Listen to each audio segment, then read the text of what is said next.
Mon bon camarade de la semaine, c'est le fameux, le sulfureux, le magique Jack Lang. Ah, Jack Lang, regardez-le, non, ça, il avait 40 ans, ça compte pas.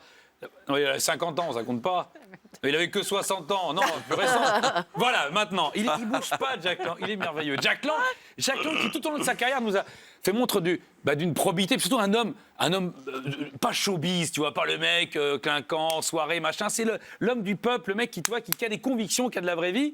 Et alors, c'est vrai, d'ailleurs, il a été maire de Blois, le mec. Je connais pas Pantin, mais Blois, c'est pas hyper showbiz. C'est pas très, très showbiz, tu vois, le mec, le dernier mec showbiz qui vient de Blois, tu sais qui c'est ? C'est lui. Jean-Eugène Robert Houdin, oui, l'illusionniste magicien. C'est pas jeune. On est le papa d'Houdini. Absolument, entre autres. Et Houdinov, ils en ont fait plein dans tous les pays, c'est pas toi que je vais le raconter. Donc bref, Jack Lang, qu'est-ce qu'il a fait cet homme du peuple, cet homme d'une grande probité ? Il aurait été, alors j'hallucine, il aurait été pincé, il aurait profité de l'amitié d'un certain Alain Duménil, boss de chez Smalto, pour avoir des remises sur des costumes, pantalons, chemises et cravates. Alors ça va, si t'as un pote qui te fait une remise de 20% sur un costard à 300 boules, t'as quand même pas chier une pendule. Enfin, sinon, ça sert à quoi d'avoir des potes ? Alors, sauf que là, c'est pas 20%, c'est 50%. Et c'est sur 195 000 € de costumes entre 2013 et 2018. Wow. Puis quand même, le mec, il a, pour 200 000 € de costard, faut une penderie, une belle penderie déjà. Même les sapes. Ouais, faut vraiment un gros truc. Mais surtout, qu'est-ce que tu fous avec tous ces costumes ? Alors, je me dis, et puis surtout, 200 000 balles. Alors, je me suis renseigné à l'époque, il gagnait, c'est lui qui le disait, 9 000 € par mois. Pour des people comme toi et moi, c'est pas grand-chose, ça va très vite, surtout avec les impôts. C'est vrai, t'es très vite à 6 000 après impôts. La boisson, beaucoup. La boisson, après impôt 6 000, donc 6 000, tu calcules x 5 ans, plus x 12 mois, ça fait 360 000. 360 000, ça veut dire que le mec, il dépensait plus de la moitié de sa thune en costard. C'est-à-dire que même un Congolais, il met pas autant dans ses sapins. Même eux, ils font passer. Et moi, quand je vois ça, je pense aux gilets jaunes qui nous regardent.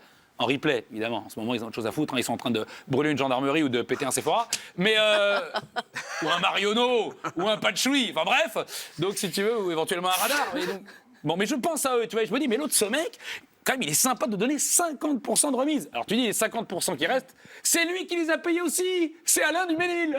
Il est vraiment... T'aimerais pas avoir un pote comme ça ? Il est quand même super cool, le mec. Et quand on lui demande pourquoi t'as fait ça, il dit, par amitié.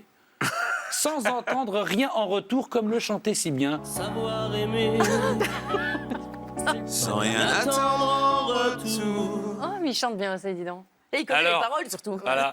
C'est beau, hein ? C'est beau. C'est beau. Alors, mais tu te dis, mais qu'est-ce qu'ils ont entre lui ? Il y a eu Fillon avec les costards à 13 000 balles. Mais qu'est-ce qu'ils ont à être fascinés, tous ces couturiers, par les hommes politiques ? Parce qu'ils sont glamour, les mecs. C'est vrai. Quand tu vois que Nike, c'est con, ils prennent Michael Jordan, ils prennent Neymar, tu vois, genre Armani, ils prennent Ryan Reynolds, Rolex, ils prennent Roger Federer, ils prennent David Beckham. Smalto, non merci. Et, Alain, je crois qu'on peut avoir Clive Owen. Pas besoin, j'ai Jack Lang. Ah, tu la vois la logique ou pas ? Alors certaines mauvaises langues vont dire oui, mais attendez, non, Alain Duménil, il n'a pas eu à un moment donné des problèmes avec la justice, condamné 2 fois pour complicité de banqueroute. Stop. Il n'a aucun problème avec la justice. Parce que je rappelle qu'à l'époque, il était pote avec Dominique Perben, qui était ministre de la Justice. C'est pas un problème quand même, ça.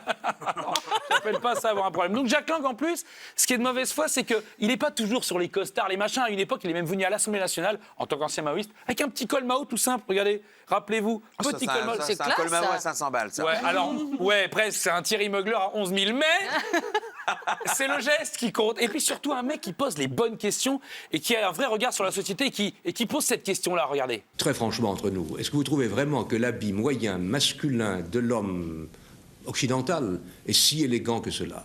Un mec qui pose cette question, c'est vraiment un bon camarade. C'est vrai. Merci à lui. Merci, Bravo. Julien Cazard. Bravo, Julien. Ça vaut pas ça.